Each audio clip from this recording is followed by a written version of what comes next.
So what if the man most responsible for Stalin's reign of terror was also the one guy who could have ended the Cold War decades before it actually finished? I know, it sounds completely impossible, right? But for just a few chaotic months back in 1953, the fate of the world really did rest in the hands of one of history's most complicated and contradictory figures, Lavrenti Beria. And this, right here, is the central puzzle of Lavrenti Beria. On one hand, you have the henchman, Stalin's top enforcer, the head of the secret police, a truly sinister master of intrigue. But then, on the other hand, for this brief, shocking moment, you have the reformer, a man who started pushing for policies so liberal they could have completely changed the course of the 20th century. I mean, how could one person be both of these things at the same time? That is the question we're going to dig into. All right, so to understand any of this, we have to rewind the clock. Let's go back to March 1953. This was a moment of incredible tension and, frankly, fear at the very top of the Soviet Union. Stalin is gone. The man who had ruled the Soviet Union with an absolute iron fist for decades is dead. And nobody, and I mean nobody, knows what's coming next. Officially, this new thing called a collective leadership takes over, to signal a move away from one-man rule. But let's be real, behind the scenes, this was just a flimsy cover for a vicious power struggle between men who had spent their entire lives scheming just to stay alive under Stalin. And these were the main players in that game. You had Malenkov, Khrushchev, Bulganin. But make no mistake about it, Beria was the one to watch. He was the dominant figure. With his hands on the levers of the entire secret police, he was by far the most powerful and the most feared man in that room, and every single one of them knew it. So this is where the story takes a hard left turn, a completely unexpected twist. Beria, the ultimate Stalinist, makes this incredibly bold and shocking move to grab power for himself. Literally everyone expected him to become the next Stalin. Maybe even a more brutal one. They thought he'd use his secret police to just crush his rivals and take over. But he does the exact opposite. He launches this program of reforms so radical, so, liberalizing, that it left his colleagues in the Kremlin absolutely gobsmacked. And just look at what he was proposing. We're not talking about small changes here. He starts by releasing over 1 million prisoners from the Gulag. 1 million. Then he starts trying to dismantle the entire brutal system of labor camps itself. He eases up Soviet control on places like Ukraine and the Baltic states. And then came the real bombshell, his plan for Germany. This proposal for Germany, it was just staggering. I mean, listen to what he said. This is Stalin's top enforcer saying, all we want is a peaceful Germany, and it makes no difference to us whether or not it is socialist. He was basically offering up a reunified, neutral Germany. This wasn't just a small policy change. This was a potential earthquake that could have completely reshaped the Cold War. You can just imagine the sheer panic this caused, especially for the communist leaders in East Germany.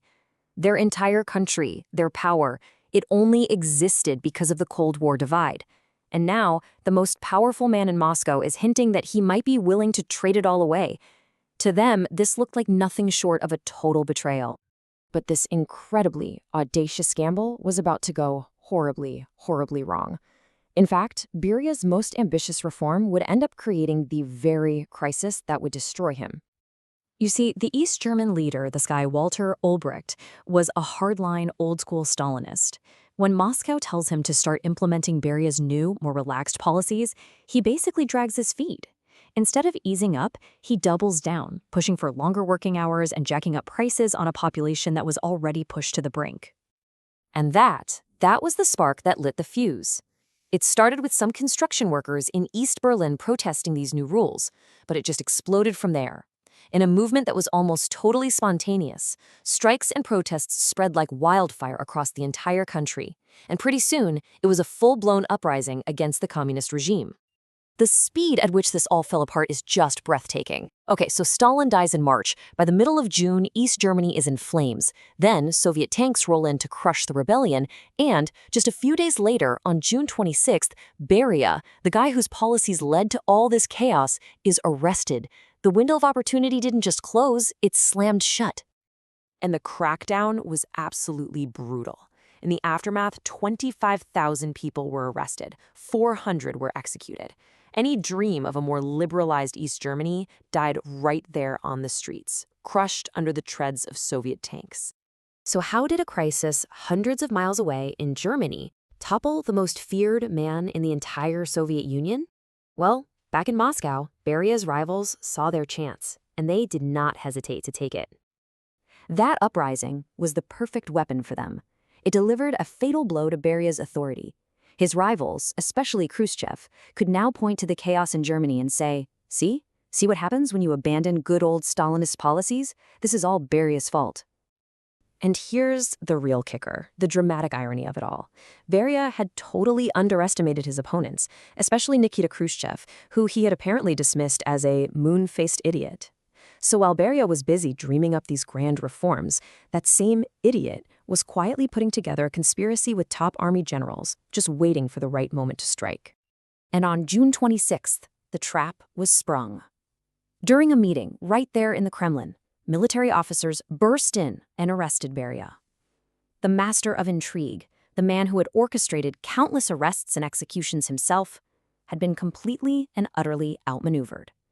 The hunter had finally become the hunted. But his arrest was only the beginning. What happened next wasn't anything close to justice. It was a political assassination dressed up to look like a legal process. You know, we hear the term show trial a lot when we talk about Soviet history. But Beria's case, it was even more of a sham than most. His trial was held in total secret. And believe me, the outcome was decided long before a single witness was called. The charges they threw at him were just absurd. He was accused of being a British spy. He was blamed for policies that the entire collective leadership had signed off on just weeks earlier. The whole thing was illegal. There was no legal basis for the coup or the so-called trial. It was just raw power politics. And if you need any more proof, here's the single most damning fact. The guilty verdict was actually announced before his secret trial had even happened.